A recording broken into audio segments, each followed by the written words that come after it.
"Get out of my restaurant, you disgusting piece of garbage."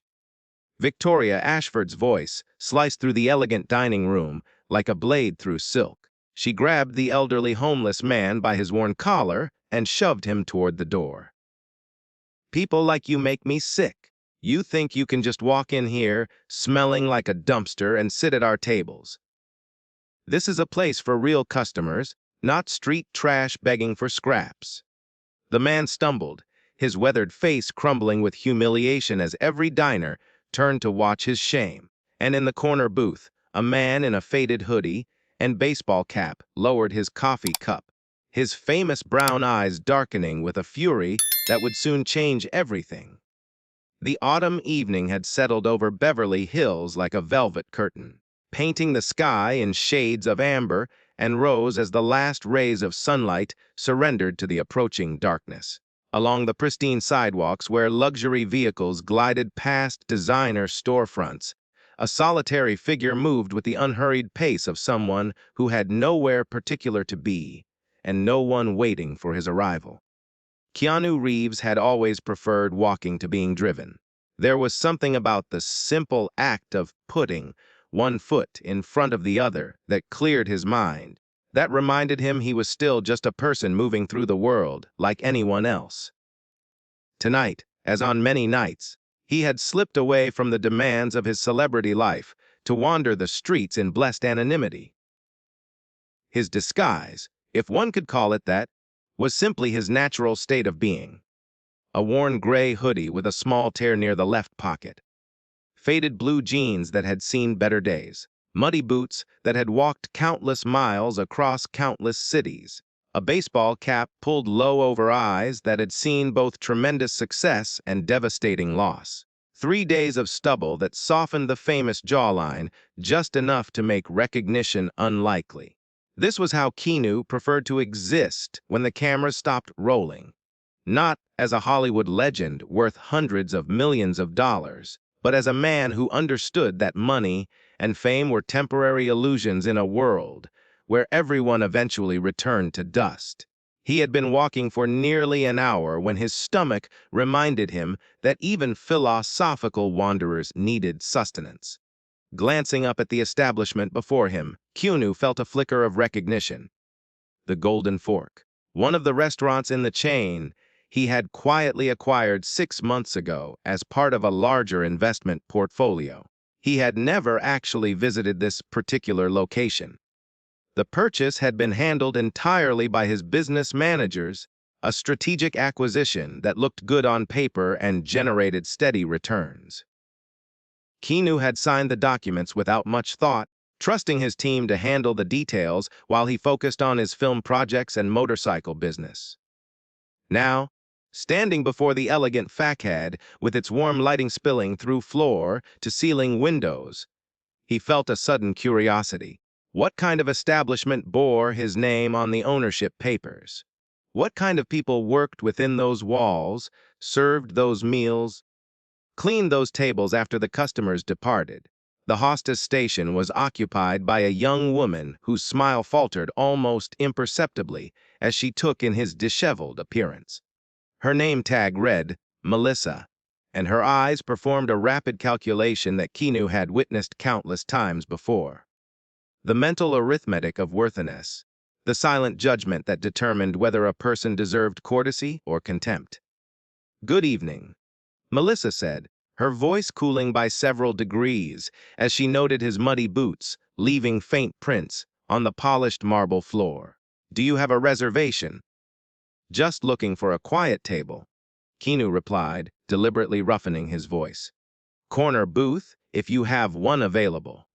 Melissa hesitated, clearly debating whether to suggest he might be more comfortable elsewhere. But the restaurant's policy was explicit. A framed sign behind her station declared, "All are welcome here," and she could not refuse service without cause. "Right this way," she said with professional detachment, leading him to a small booth tucked into the far corner where he would be least visible to the other patrons, enjoying their expensive meals. Keanu settled into the leather seat and surveyed his surroundings with practiced subtlety. The dining room was perhaps three-quarters full, populated by the kind of clientele one would expect in Beverly Hills. Business executives in tailored suits conducting dinner meetings. Wealthy couples celebrating anniversaries over bottles of wine that cost more than most people earned in a week. A few tables of what appeared to be entertainment industry professionals discussing projects with the casual confidence of people accustomed to success. The decor was elegant without being ostentatious. Cream-colored walls adorned with tasteful artwork. Crystal chandeliers casting warm pools of light across white tablecloths. Fresh flowers on every table, their subtle fragrance mingling with the aroma of expertly prepared cuisine. Everything looked perfect on the surface, yet something felt wrong in a way that Keanu could not immediately identify. A server approached his table, a young woman with tired eyes that contradicted her professional smile. Her name tag identified her as Maria, and the slight tremor in her hands as she placed the menu before him spoke of exhaustion that went deeper than a long shift. "Good evening, sir. May I start you with something to drink? Coffee, please. Black. Of course. I will return shortly to take your order." As Maria departed, Keanu noticed her glance toward the front of the restaurant where a woman in an immaculate black dress stood, surveying the dining room, like a general inspecting her troops. This had to be the manager, and something about her bearing set every instinct in Keanu's mind on high alert. Victoria Ashford carried herself with the rigid posture of someone who believed appearance was everything. Her auburn hair was pulled back in a severe bun that seemed designed to eliminate any hint of softness from her features. Her makeup was flawless in a way that looked more like armor than enhancement, and her eyes, gray and cold as winter steel, scanned the restaurant with the calculating precision of a predator assessing prey. When her gaze passed over Keanu's corner booth, he caught a flicker of displeasure cross her features. His presence clearly offended her sense of what belonged in her carefully curated establishment. But she did not approach, apparently deciding that one scruffy customer in a distant corner was not worth the effort of confrontation. Keanu ordered a simple meal and settled in to observe. There was something happening beneath the surface of this restaurant, something that explained the wariness in Maria's eyes and the tension that seemed to emanate from every staff member whenever Victoria passed nearby. The hours slipped past as Keanu nursed his coffee and watched the intricate dance of service unfold before him. He noticed how servers flinched when Victoria approached. He observed the way conversations died whenever she entered earshot. He cataloged the small cruelties she dispensed with casual efficiency, a cutting remark here, a dismissive gesture there, a look of contempt that could wither flowers. But what happened next would transform a simple dinner observation into something far more significant. The front door opened, and a man entered who immediately drew the attention of every person in the dining room. He was perhaps 62 years old, with a shock of white hair that still showed traces of the brown it must have been decades ago. His clothes were clean but clearly secondhand, a worn jacket that had been carefully mended, trousers that showed the faded evidence of multiple washings, shoes that had been polished despite their obvious age. He had clearly made an effort to present himself well. His beard was neatly trimmed, his hair combed back, with what appeared to be water rather than product. He carried himself with a quiet dignity that seemed at odds with his humble appearance, the bearing of someone who had once occupied spaces far different from the streets he now called home. In his weathered hand, he clutched a single bill, $100, wrinkled and worn but unmistakably real. The homeless man approached the hostess station with the hesitant hope of someone expecting rejection, but praying for mercy. Melissa's face immediately contorted into an expression of disgust, and she took an involuntary step backward, as if proximity to poverty might be contagious. "Excuse me," the man said, his voice soft and surprisingly cultured. "I would like a table, please. Specifically, table 7 by the window, if it is available. Before Melissa could respond, Victoria Ashford materialized beside her with the supernatural speed of someone whose radar for undesirables had been finely tuned over years of practice. "I am sorry," Victoria said, her voice carrying the sharp edge of thinly veiled contempt. "We are fully booked this evening."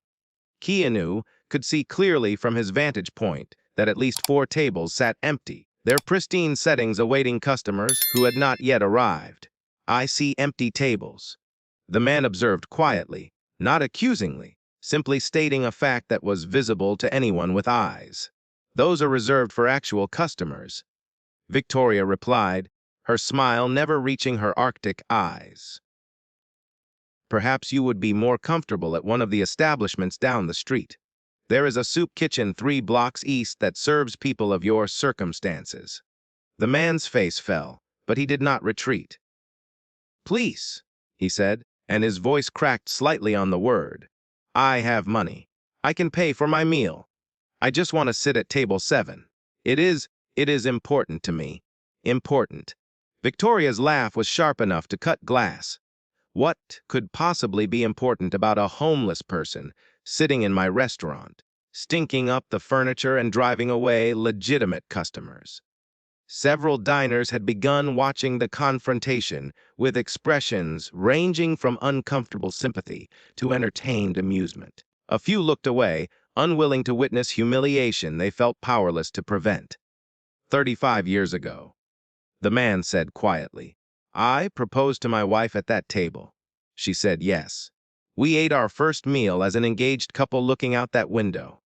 She passed away 4 years ago. And I just wanted to have one more dinner with her. In the place where everything began." His voice broke on the final words, and tears began to gather in eyes that had clearly shed many tears before. Victoria Ashford showed not a single flicker of compassion.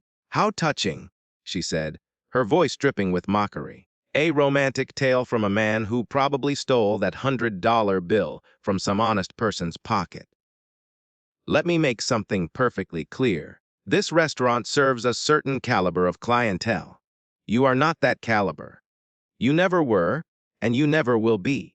Now remove yourself from my establishment before I have security escort you out like the garbage you clearly are." The man stood frozen, humiliation burning across his weathered features. Around him, the dining room had fallen silent, every fork suspended, every conversation halted as witnesses processed the cruelty unfolding before them. "Please," he whispered one last time. "My name is Henry Crawford. I used to be a professor here in Los Angeles. Literature and creative writing. I have fallen on difficult times, but I am still a human being. I still have feelings. I still have memories worth honoring." Victoria's response was to grab Henry Crawford by the collar of his carefully mended jacket and physically shove him toward the door. "Get out of my restaurant, you disgusting piece of garbage. People like you make me sick. You think you can just walk in here smelling like a dumpster and sit at our tables. This is a place for real customers, not street trash begging for scraps." Henry stumbled, catching himself against the door frame as Victoria continued her assault. "And do not even think about coming back. If I see your face within 100 feet of this building, I will call the police and have you arrested for trespassing. Now get out, before I lose what little patience I have left." She punctuated her final words by shoving Henry through the door with enough force to send him sprawling onto the sidewalk outside. The glass door swung shut behind him, sealing the cold night air on one side and the warm judgment of privilege on the other. Victoria straightened her dress, smoothed an imaginary wrinkle from her sleeve, and turned to address the stunned dining room with a practiced smile. "I apologize for that unpleasant interruption," she announced brightly. "Rest assured that the comfort and safety of our valued guests is always our highest priority. Please, enjoy the remainder of your evening." She strode back to her position near the hostess stand, apparently satisfied that order had been restored to her carefully controlled domain. What Victoria Ashford did not know, could not possibly have suspected, was that the man in the corner booth had watched every second of the confrontation with eyes that missed nothing. She did not know that the scruffy customer she had mentally dismissed as barely worthy of service was the actual owner of the restaurant where she had just committed such casual cruelty. She did not know that Keanu Reeves had just witnessed the destruction of a human being's dignity, and that he had no intention of letting such behavior go unanswered. But before he acted, Keanu needed to understand. He needed to know the full truth of what was happening within these walls, not just the obvious cruelty he had witnessed, but whatever darkness lurked beneath the surface. Rising from his booth, Keanu approached the front door. Through the glass, he could see Henry Crawford slowly picking himself up from the sidewalk, brushing dirt from clothes that represented his best effort at appearing respectable. The old man did not cry, did not rage against the injustice. He simply gathered the shreds of his dignity and began walking away into the night, shoulders bowed under a weight that went far beyond physical exhaustion.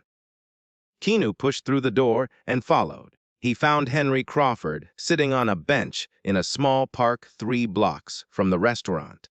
The homeless man was staring at the $100 bill in his hands, turning it over and over as if trying to understand how something that should have bought him one precious hour of memory had instead purchased only humiliation. "May I sit with you?" Keanu asked quietly. Henry looked up, his eyes red but dry, and studied the stranger before him.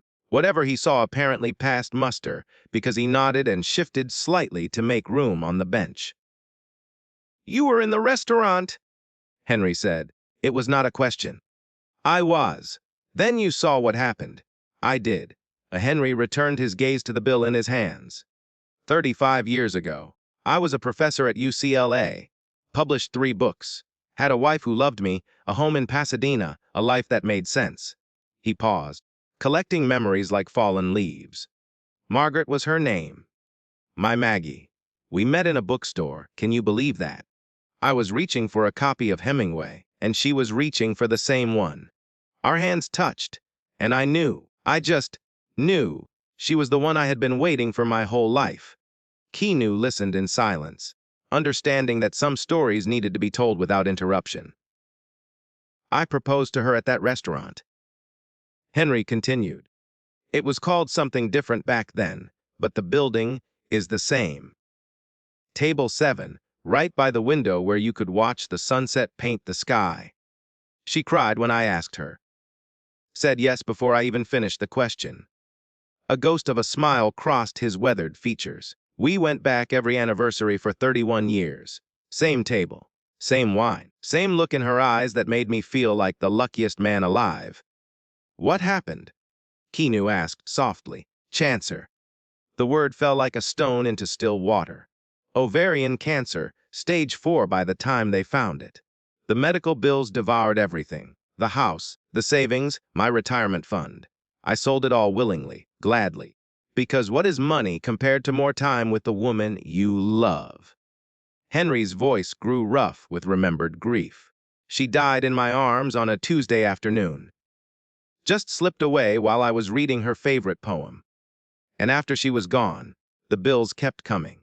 I could not teach anymore, could not concentrate, could not remember why any of it mattered. Lost my position at the university. Lost the apartment I had rented after selling the house. Lost everything except the memories, and those I guard like treasure. How long have you been on the streets? 2 years, 3 months, and 17 days. Henry looked up at the stars beginning to emerge in the darkening sky. I found that $100 bill this morning, lying in the gutter like it was waiting for me. And I thought, maybe this is a sign. Maybe Maggie sent it so I could have one more dinner with her. At our table. In our place. He laughed bitterly. I spent hours getting ready. Washed my clothes in a public restroom sink. Shaved with a razor I found in a shelter donation box. Combed my hair until it looked almost respectable. I thought if I tried hard enough, If I look presentable enough, they might let me in. Might let me pretend, just for an hour, that I was still the man I used to be. Henry finally looked directly at Keanu, and in his eyes was not anger, but a profound, aching sadness. The funny thing is, that woman was right. I am garbage now.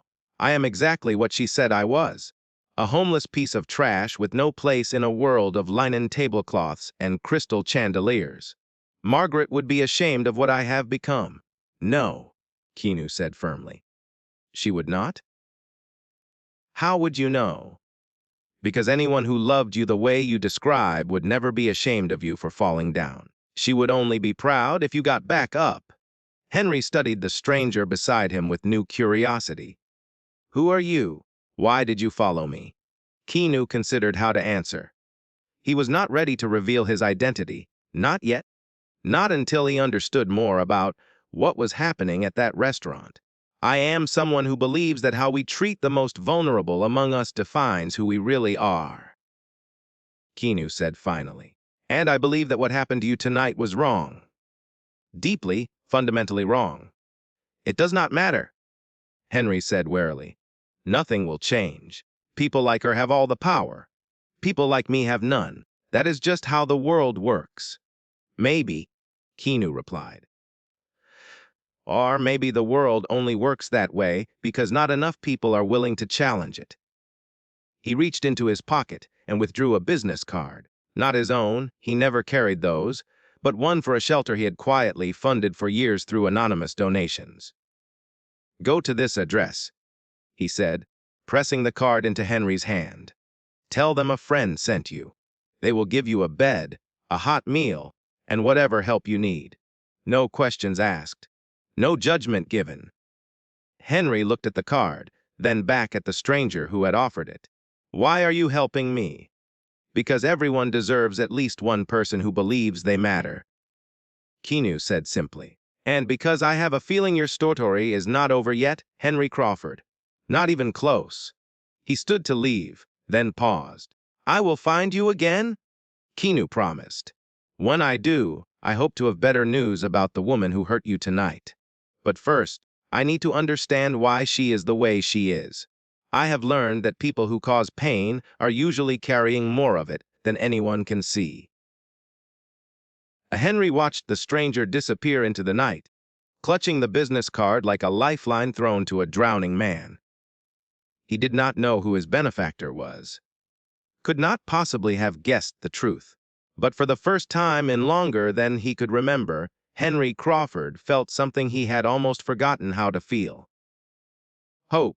Keanu returned to the Golden Fork the following evening, and the evening after that, and the evening after that. Each night, he occupied the same corner booth, ordered the same simple meal, and watched the operation of his restaurant with the careful attention of someone cataloging evidence for a case he had not yet fully defined. What he discovered over those 72 hours was far worse than a single act of cruelty toward a homeless man. Victoria Ashford was running a systematic operation of theft and exploitation that would have impressed a seasoned criminal. It began with the tip system. Keanu noticed that servers like Maria deposited their cash tips into a communal jar at the end of each shift, trusting Victoria to divide the proceeds fairly among the staff. What the servers did not know, could not know without access to the financial records, was that Victoria was skimming 30% of every dollar before distribution. On his second night, Keanu deliberately overtipped Maria by $100 on a $30 meal. He watched the young server's eyes widen with surprised gratitude as she processed the generosity. But the next day, when he struck up a casual conversation with her during a quiet moment, Maria mentioned that tips had been usually low the previous evening. Strange, she said, with forced cheer that did not quite mask her disappointment. I thought we had some generous tables, but my share was less than usual. Victoria says it was a slow night for tipping. Keanu said nothing, but he made a mental note to investigate further. The tip theft was only the beginning. Through careful observation and strategic conversations with various staff members, Keanu pieced together a picture of systematic financial abuse that extended throughout the operation. Victoria was kiting invoices, submitting receipts for supplies that were never purchased, and pocketing the difference. She was falsifying employee time cards, recording fewer hours than were actually worked, and keeping the payroll savings.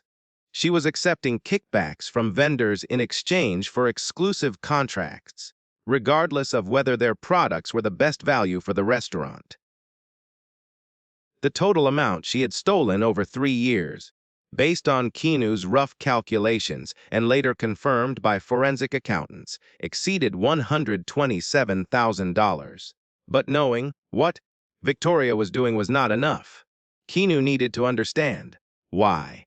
The answer came from an unexpected source. On his third evening at the restaurant, Keanu noticed Victoria step outside to take a phone call. Her usually composed demeanor cracked as she listened to whoever was on the other end, and for a brief moment, her face showed something that looked almost like fear. Keanu followed at a discreet distance, positioning himself near an open window where he could hear fragments of the conversation. "I am doing everything I can," Victoria said, her voice tight with desperation. "I just need more time." A pause as she listened. "Please, you have to understand. He is my son. I will get you the money. I swear. Just do not hurt him when he gets out. He is all I have left." Another pause. 6 months. That is when he is released. I will have all 85,000 by then, I promise. Please. Please. The call ended, and Victoria stood alone in the alley behind the restaurant, her carefully maintained composure finally shattering. Keanu watched as this woman, who had seemed so cold, so cruel, so utterly without compassion, pressed her back against the brick wall and slid down until she was sitting on the dirty ground. And then Victoria Ashford, the tyrant of the Golden Fork, began to cry. These were not delicate tears, not the refined weeping of someone performing emotion for an audience. These were the gut-wrenching sobs of a mother facing the possible murder of her child. The desperate gasping of someone who had run out of legitimate options and was drowning in choices that violated everything she had once believed about right and wrong. Keanu did not approach. Not yet. He needed more information before he could determine how to proceed. Over the following days, he hired a private investigator to look into Victoria Ashford's background. The report that came back painted a picture far more complex than the simple villain he had initially assumed her to be. Victoria had been born into poverty, raised by a single mother who worked 3 jobs just to keep food on the table. She had clawed her way up through sheer determination, putting herself through college while working full-time, eventually landing a management position at the Golden Fork through a combination of competence and relentless ambition. She had married young, divorced younger when her husband abandoned her with a 3-year-old son named Brandon. For the next 2 decades, Victoria had raised Brandon alone, sacrificing everything to give him opportunities she had never enjoyed.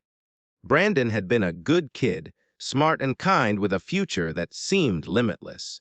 He had earned a scholarship to USC, where he planned to study business and eventually take over management of the restaurant where his mother had built her career. Then everything fell apart. In his sophomore year, Brandon fell in with a crowd that introduced him to gambling and drugs. What started as occasional recreation quickly spiraled into addiction. He began borrowing money to feed his habits, first from friends, then from legitimate lenders, and finally from people who charged interest in blood when payments were missed. By the time Victoria discovered the extent of her son's problems, Brandon owed $85,000 to men who communicated their collection policies through broken bones and threatening photographs. Brandon had tried to solve the problem himself, robbing a convenience store in a desperate attempt to pay off his debts. He had been caught, convicted, and sentenced to 18 months in a juvenile detention facility, where he was currently serving his time. But the debt remained. The men Brandon owed did not care that he was incarcerated. They had made clear to Victoria that the money would be collected one way or another. If she failed to pay by the time Brandon was released, they would take their payment from her son in a currency far more permanent than cash. Victoria Ashford was not a monster. She was a mother who had exhausted every legal option and turned to theft as the only remaining way to save her child's life. This did not excuse what she had done. The servers she had robbed were also struggling, also trying to support families and pay bills and survive in a world that seemed designed to keep the working class perpetually on the edge of disaster. Maria Santos, the server with tired eyes, was a single mother whose daughter Sophia depended on tip income for childcare payments. James Washington, the veteran with PTSD, was saving every penny to open his own business and escape the cycle of working for others. Elena Brooks, the young server recently hired, was a college student whose tuition payments were falling behind because her expected income never quite materialized. Victoria's desperation had created a cascade of smaller desperations, each person she stole from facing their own impossible choices as a result of her crimes. But understanding the why behind her actions gave Keanu options he would not have had otherwise. He could pursue punishment, which would satisfy the demands of justice but solve nothing. Or he could pursue something far more difficult and potentially more transformative. He could pursue redemption. On the fourth day, Keanu made his move. He arrived at the Golden Fork during the afternoon lull, when the restaurant was nearly empty and the staff was preparing for the evening rush. He had traded his usual disguise for something slightly more presentable, though still far from the polished appearance one might expect from a man of his wealth and status. Victoria noticed him immediately, frowning at his repeated presence in her establishment. She approached his table with barely concealed irritation. "You have been here every day this week," she observed coldly. "Is there something specific you are looking for?" Keanu looked up at her with eyes that had witnessed her cruelty, her breakdown in the alley, and everything in between. "Actually, yes," he said calmly. "I am looking for answers about why you have been stealing from your employees for the past 3 years. Victoria's face went white. "I do not know what you are talking about," she managed, but her voice trembled in a way that betrayed the lie. "I think you do." Keanu gestured to the seat across from him. "Please, sit down. We have a lot to discuss, and I would prefer to do it without an audience." Victoria remained standing, her eyes darting toward the exit as if calculating the odds of successful escape. "Who are you?" she demanded. "Some kind of investigator. Did the staff hire you to spy on me?" Keanu reached into his pocket and withdrew a single document, which he placed on the table between them. "My name is Keanu Reeves," he said quietly. "And 6 months ago, I became the owner of this restaurant." The color drained completely from Victoria's face. She swayed slightly, reaching for the back of a nearby chair to steady herself. "That is not possible," she whispered. "The acquisition was anonymous. Nobody knows who the new owner is." "I prefer it that way," Keanu acknowledged. "It allows me to see how my businesses actually operate when people do not know they are being watched." Victoria sank into the chair across from him. Her earlier arrogance completely evaporated. "How much do you know?" she asked, her voice barely audible. "Everything." Keanu let the word hang in the air for a moment. "I know about the tips you have been skimming, the invoices you have been faking, the time cards you have been falsifying. I know exactly how much you have stolen and from whom." Victoria closed her eyes, accepting the death of her carefully constructed deceptions. "But I also know." "Why?" Keanu continued. "I know about Brandon. I know about the debt. I know about the men who will kill him if you do not pay." Victoria's eyes snapped open, filling with tears she could no longer contain. "Then you understand?" she pleaded. "You understand that I did not have a choice. I am his mother. I could not just let him die. There is always a choice." Keanu replied, not unkindly. You chose to save your son by making the lives of others harder. Maria has a daughter, too. James has dreams he is trying to build. Elena has tuition she cannot pay. When you stole from them, you passed your burden onto their shoulders. I know. Victoria was weeping openly now, makeup running in dark rivers down her cheeks. I know what I did was wrong. I have known it every single day. But when I looked at the alternatives, when I imagined Brandon beaten to death in some alley because I failed to protect him, I could not see another way. What about asking for help? Victoria laughed bitterly through her tears. From whom? The police cannot protect him from these people. Banks will not lend to someone already drowning in debt. Friends, I do not have any left. When your life becomes about survival, relationships are the first casualty. Keanu studied her for a long moment, weighing her words against her actions, her desperation against the damage she had caused. There is something else I know about you, Victoria, he said finally. Something that your personnel file and your bank records do not show. What is that? I know about the homeless man you threw out of this restaurant 4 nights ago. I know you called him garbage and trash and worse. I know you destroyed whatever remained of his dignity and sent him into the night like he was worthless. Victoria's face twisted with a pain that seemed to go beyond the immediate crisis. I know, she whispered. I know what I did to him, and I have not been able to stop thinking about it since. Why? Keanu pressed. Why treat him that way? He had money. He was willing to pay. He only wanted to honor his dead wife's memory. Victoria was silent for a long moment, struggling to articulate something she had perhaps never admitted even to herself. Because he reminded me of what I am becoming. She finally said, when I looked at him, I did not see a stranger. I saw my future. One day, when all of this falls apart, when I am caught or when Brandon's creditors decide I am not paying fast enough, I will be exactly where he is. Homeless, worthless, begging for scraps from people who see me as less than human. She looked at Keanu with eyes stripped of all pretense. I was not cruel to him because I thought I was better than him. I was cruel because no, I am not. And that terrified me more than anything. The silence stretched between them, heavy with confession and consequence. What happens now? Victoria asked quietly. Do you call the police? Do I go to prison while my son gets murdered by loan sharks? Keanu considered his options carefully. He had the evidence to destroy Victoria Ashford utterly. A few phone calls would end her career, her freedom, and quite possibly her life. But destruction was easy. Anyone could destroy. The real question was whether something could be built from the rubble.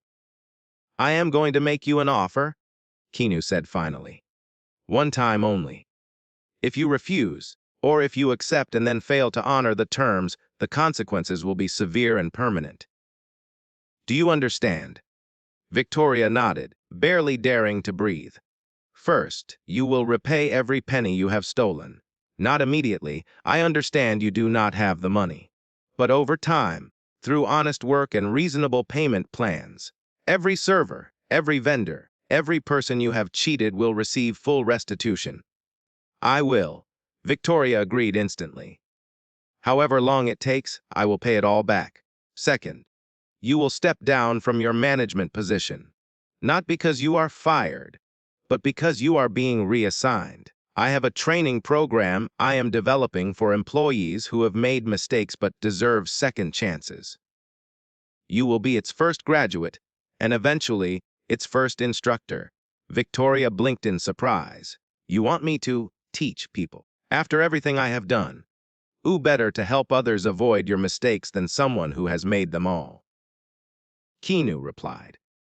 Your experience has value, Victoria. The question is whether you will use it to help others or to hurt them.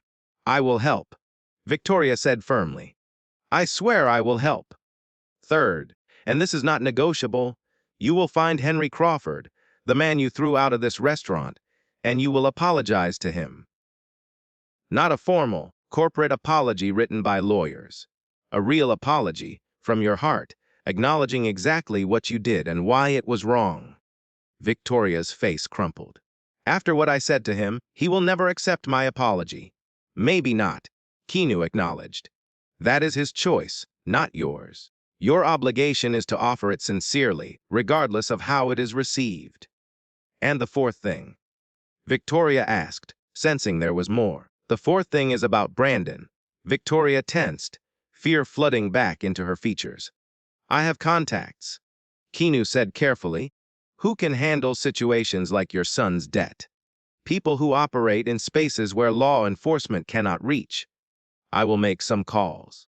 By the end of the week, the men threatening Brandon will receive a very clear message that collecting on that debt would be extremely inadvisable. Victoria stared at him in disbelief. You can do that. You can make them leave him alone. I can make it very expensive for them to pursue the matter further. Keanu replied. That is usually enough. These organizations are businesses at their core. When a debt becomes more trouble than it is worth, they write it off and move on. But why would you do this for me? Victoria demanded. After everything I have done, why would you help me? Keanu thought about the question carefully before answering. Because I have learned that broken people usually break others, he said finally. And the only way to stop that cycle is for someone to choose healing over punishment. You are not a monster, Victoria. You are a mother who ran out of options and made terrible choices. If I destroy you, nothing changes. The servers still struggle. Henry still hurts. Brandon still faces danger. But if I help you become someone different, maybe something good can grow from all this pain. He leaned forward, holding her gaze with an intensity that left no room for misunderstanding. But understand this clearly.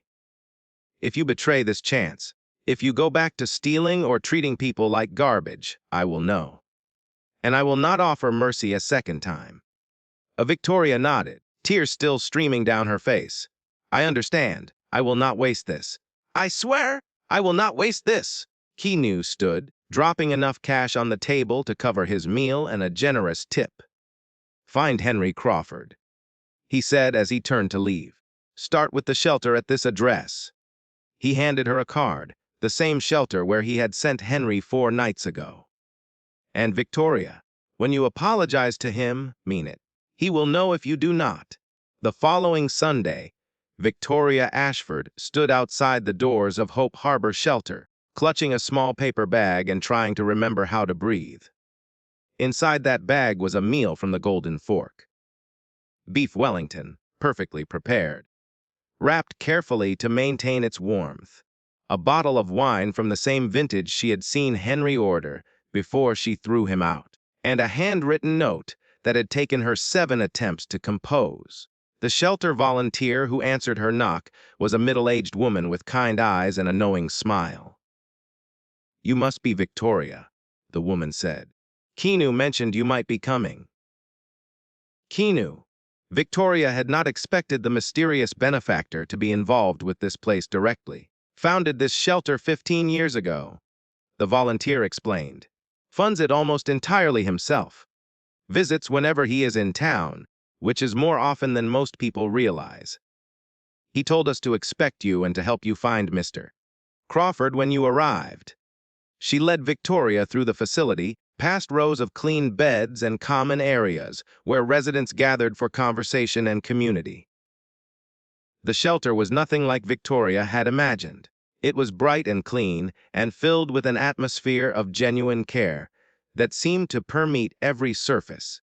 Henry Crawford was sitting in a small garden at the back of the building, reading a worn paperback that looked like it had been through many hands before reaching his. He looked better than when Victoria had last seen him. Healthier, more rested, but when he looked up and recognized her, his face immediately closed like a door slamming shut. What are you doing here? Henry demanded, rising to his feet with fists clenched at his sides. Victoria deserved his anger. She knew that. But the intensity of it still made her flinch. I came to apologize, she said quietly. I know that probably means nothing to you after what I did, but I need to say it anyway. Apologize. Henry's laugh was harsh and humorless. You called me garbage. You called me trash. You threw me out of a restaurant where I proposed to my wife because you decided I was not worthy of basic human decency. And now you want to apologize? Wes. Victoria did not defend herself, did not make excuses. She simply accepted his fury as her due. Why should I listen to anything you have to say? You should not. Victoria's voice cracked. You have every right to tell me to leave and never come back. But before you do, I need you to know something. She set the paper bag on the bench beside him. That night, when I looked at you, I did not see a stranger. I saw myself. I saw what I am becoming, what I will be when everything falls apart.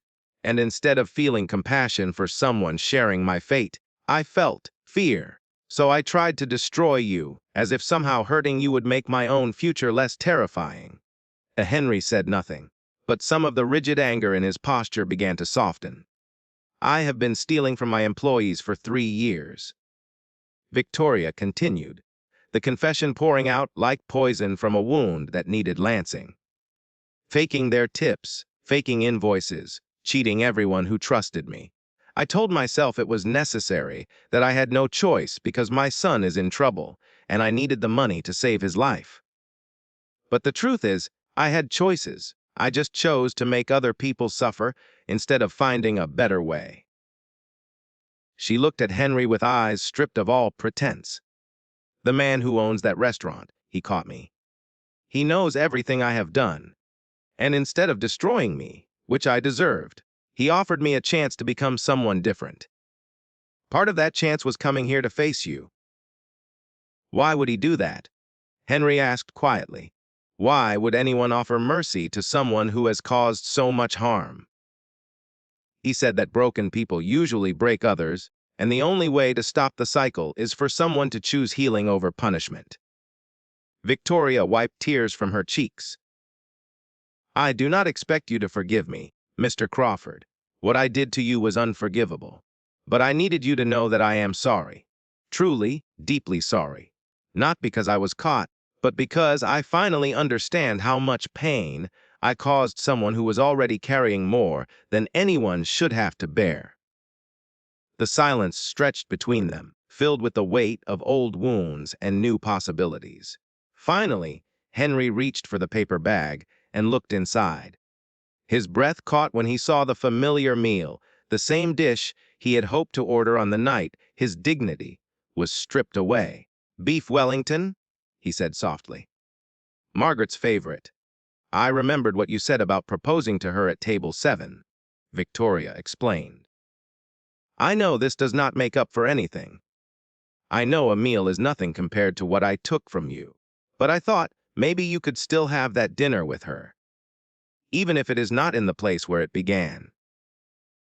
Henry stared at the food for a long moment.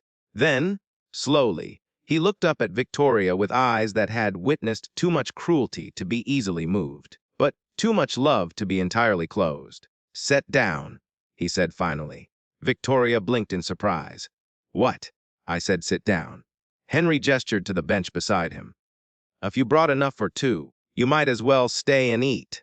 I did not bring enough for 2, Victoria admitted. Then you can share mine. A ghost of a smile crossed Henry's weathered features. Margaret always said the best meals were the ones shared with others, even others who did not deserve it. Victoria sat, hardly daring to believe what was happening. I am not saying I forgive you, Henry clarified as he began unpacking the meal. What you did was cruel and unnecessary and wrong. But Maggie also taught me that holding on to anger is like drinking poison and expecting the other person to die. I have been drinking that poison for 4 years, ever since she passed. I think it is time to put down the cup. He divided the beef Wellington carefully, giving Victoria the larger portion despite her protests. Tell me about your son, Henry said as they began to eat. The one you were trying to save. And so, as the afternoon sun painted long shadows across the shelter garden, 2 broken people began the slow work of finding connection across the chasm of their shared pain. Victoria told Henry about Brandon, about his promise and his fall, about the debts and the threats and the terror of watching her child slip away. Henry told Victoria about Margaret, about their 35 years of love, about the cancer that stole her body and the grief that had nearly stolen his will to live. They did not become friends that day. The wounds were too fresh, the history too painful. But they planted seeds that would eventually grow into something unexpected and transformative. 6 months later, the transformation was complete. Brandon Crawford was released from juvenile detention into a world that had changed dramatically during his absence. The men who had once threatened his life had received a very persuasive message from associates of Keanu Reeves, and they had decided that pursuing the debt was no longer worth the complications. Brandon walked out of that facility with a clean slate, a second chance, and a job waiting for him at one of Keanu's restaurants. His mother had told him everything. The stealing, the lies, the destruction of an innocent man's dignity. Brandon had listened in silence, and when she finished, he had held her as she cried. "We're both messed up pretty bad, Mom," he had said. "I guess we better start figuring out how to mess up less." Brandon worked in the kitchen, starting as a dishwasher and working his way up through sheer determination. His supervisor was a tough but fair woman named Sarah who did not care about his past, only about his present effort and his future potential. Within 6 months, he had earned a promotion to prep cook. Within a year, he would be sus chef. But more important than his professional success was his personal transformation. Brandon attended recovery meetings 3 times a week. He volunteered at homeless shelters on his days off, serving meals to people who reminded him how easily life could fall apart. He called his mother every night, not because she demanded it, but because he had learned the hard way that the people who love us need to hear our voices. Victoria Ashford had become someone barely recognizable from the woman who had once ruled the Golden Fork through fear and manipulation. She ran the Second Chance program that Keanu had envisioned, working with employees who had made mistakes but deserved opportunities to grow.